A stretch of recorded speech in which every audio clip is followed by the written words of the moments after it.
Hey guys, so we just arrived here at Baguio. Actually, we just had lunch and we brought the XV70 Camry. As you can see, madumi, maraming, of course, umuulan guys sa Baguio and it's really nice and cold. And this car has been amazing. Very good, like a good, actually a perfect sedan when you go on long trips kasi sobrang comfortable ang car na to. And the suspension, the way it handles, and there are a lot of, mga puddles of water dun sa T-Plex. And unfazed siya, and I was running around 130 to almost 140 kilometers, which I suggest slow down, but I was just on a straight path with no cars, and the tires are amazing on this. So this runs on Bridgestone tires, 235, 45 or 18s, and they've been good, especially on wet roads. And yeah, good car. Like I said, I wish I had the driver so I could enjoy it at the back, but it's okay. Actually, driving this car is okay na okay talaga. Tapos, I was doing around 12 kilometers per liter. That's including a lot of overtaking. There was konting traffic sa may Angeles, Pampanga because they were doing the bridge before Angeles, Pampanga. Tapos, of course, going up to Baguio, naka-sport mode ako. 12 kilometers per liter is not bad for a 2.5 liter 4-cylinder engine. You could do better, guys. Believe me. If you go on eco mode the whole time, because I was in sport mode, kasi kailangan ng konting, a little bit more throttle response when, especially going up Baguio. Yeah, I think this is the best Camry yet, of course. Of course, the hybrid would be the best because that has more power. Ayan guys, natanggol ko lang. And with black talaga madumihin. May mga whatever that is. Mga spots na papalinis ko na lang. But it's a good car, guys. If you're, like me, I just purchased this second-hand. Luckily, I purchased it from a first owner who sold it to me for such a talagang bargain price. I can't tell you how much kasi of course that's for the, I just want to, because I got such a good deal, I don't want to say how much I got it for, but it's less than the 2.G of this variant of this year model. So sulit na sulit. And the trunk space is huge, just like any other Camry. Pag binukas ko, puro sapatos to guys, puro shoes, dami ko pang stuff here, may bola pa. And yeah, so I'll continue this vlog in the coming days. We'll stay in Baguio for the coming days and we'll just go around with this car. And it's a good car. And if I were you, if you have a little over $1 million to spend, if you don't want to buy brand new, I suggest go for a Camry. Hello guys, so good afternoon. So it's good na hindi umuulan na yun sa Baguio. I'm here at Baguio. Like I said, we just went around and this is the first time I'm using this Camry. Actually, cold start ako na yun. And this car, like any other Camry guys, kahit meron kang XV20 na Camry, 30, 40, 50, older Camrys, they're just as comfortable as the new one. Of course, this one just has a little bit more tech. Of course, diba, may auto hold, which I love because, guys, sa Baguio, as we all know, traffic na rin dito sa Baguio, diba guys? So, it's nice to have auto hold. It's also nice to have the sport mode because I use the sport mode going up to Baguio. And I use the eco mode kapag traffic dito sa Baguio. Anyway, I started my journey, full tank ako. So galing ako ng Makati sa may Magallanes all the way to Baguio. And 1/4 lang ang naubos sa gas ko. So I was doing around, like I said, it was around 12 kilometers per liter. That's considering na I was driving pretty fast at the same time nag-overtake ako. And at the same time, ano pa ba? Meron din traffic, konti. Especially sa may Baguio mismo and before Baguio, like I said, sa may NLEX. Sa may, because there's construction on the road. They're fixing some of the roads there, yung mga bridges doon. So, nagkaroon ng konting traffic. But, I think that's pretty good. 1/4 of gas going to Baguio. What's the, I don't know how many kilometers from Makati to all the way to Baguio. Siguro mga 200 plus. 250, 260 kilometers maybe. I'm not so sure. So Google na lang guys. But for me, like I said, this is only a 4-cylinder compared to the V6. Of course, the V6 will eat a little bit more gas. I wish though, to be honest, sana we had the engine that, you know, in the States, but they have the V6 engine for this car. Sana we had that, but unfortunately we don't. Siguro because of sales of the V6 have declined since they sold it in the Philippines. But ako, I prefer the V6 talaga. But not saying that this engine is bad, because it's not. It's not also underpowered. Sakto lang for the car. When you put it on sport mode, there's a little bit better throttle response. But this one thing I noticed, guys. So, yesterday, explain ko lang sa inyo because I cannot replicate it. Nakabukas yung window ko mga ganito kasi it was drizzling. So, both. Okay, so both. So, I wanted the fresh air of Baguio. So, nakabukas yan. But, of course, ako yung wipers ko kasi nagdidrizzle nga, umuulan ng konti. Not enough for, you know, the interior to get wet. So, I decided to open the window. Then, all of a sudden dito, nakalagay na option to close or open windows because it's raining or something like that. I cannot really replicate it kasi nga, it's not raining anymore. Plus, hindi naka on yung wiper. But anyway, yun ya. Biglang nakalagay yes or no. So, when I click yes, biglang nag-close both windows.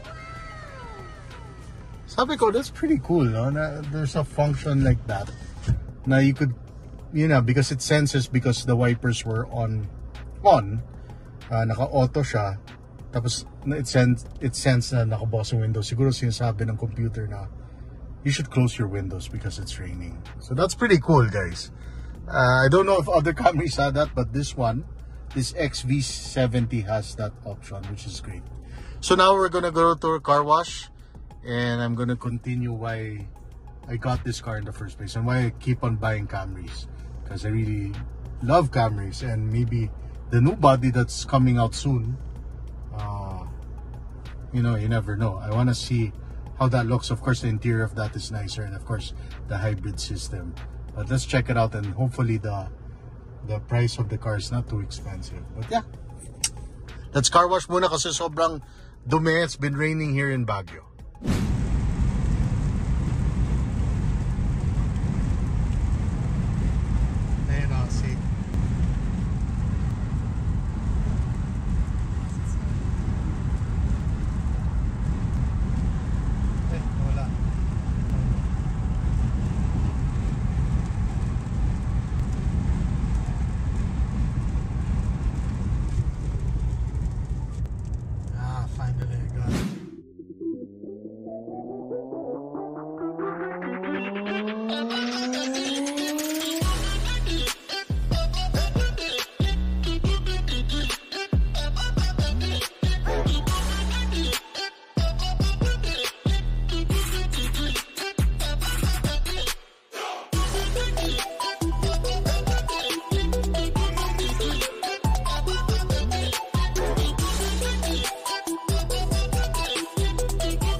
Okay, let's go at the back, guys.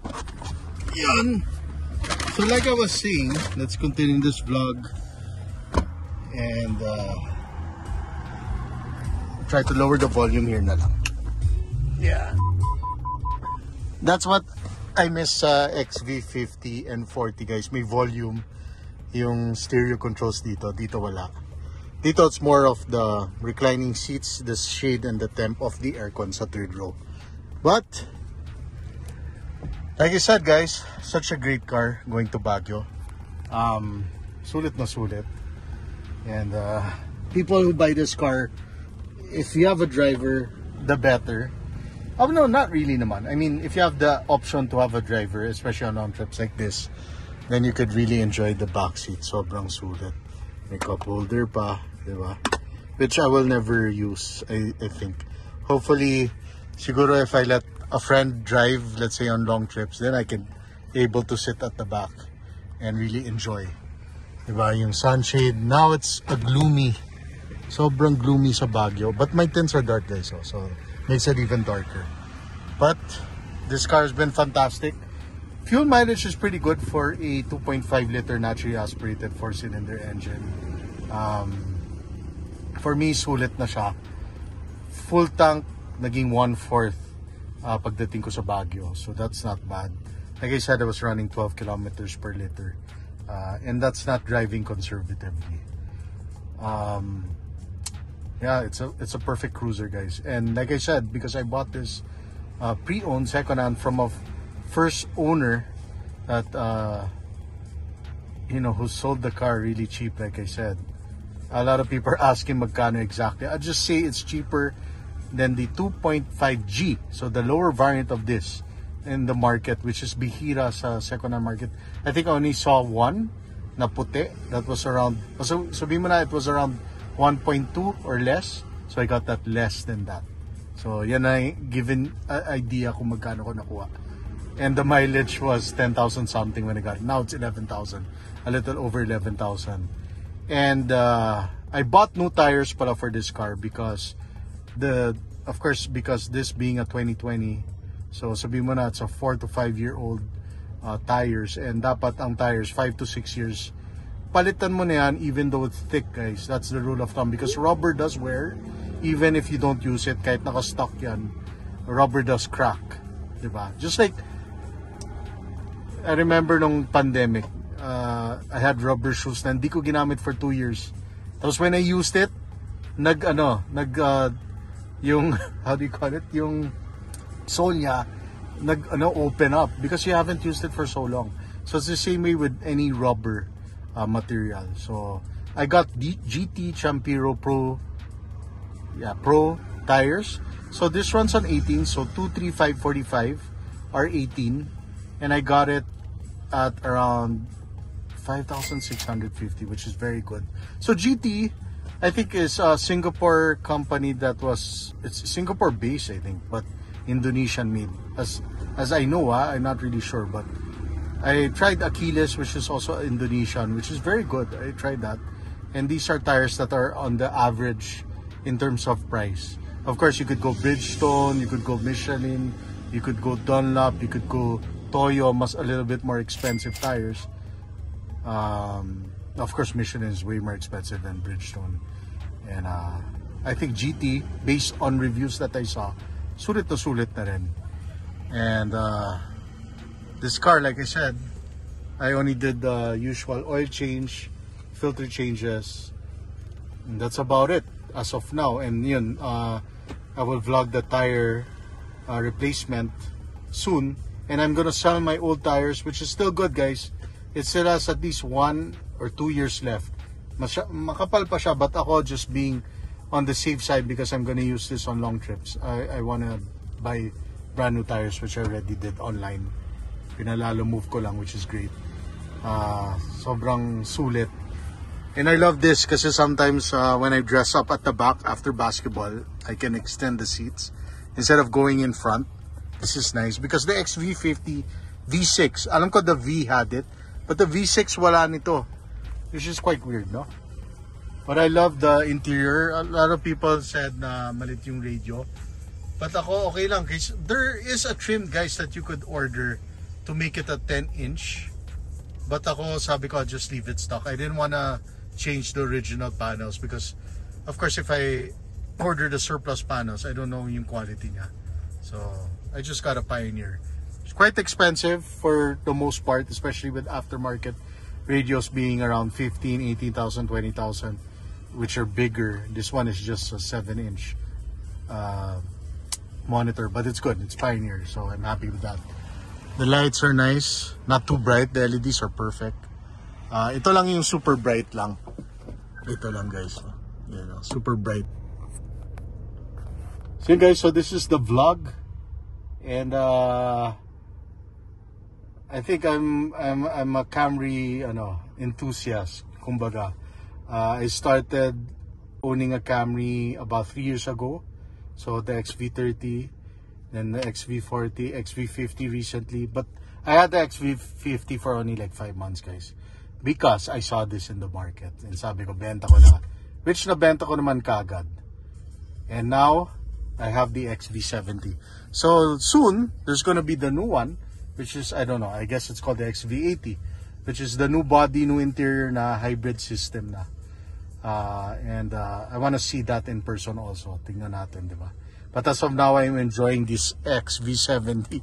And some of you guys are asking kung ibebenta ko na to. Or even yung Ranger, sabi ko, hindi muna. Anyway, guys, I will tell you if I'm gonna sell these cars. And you're just gonna contact me naman eh. And we'll see each other.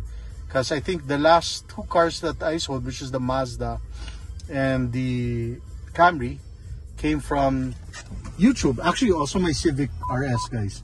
Even my Civic RS came from, napanood niya sa channel ko.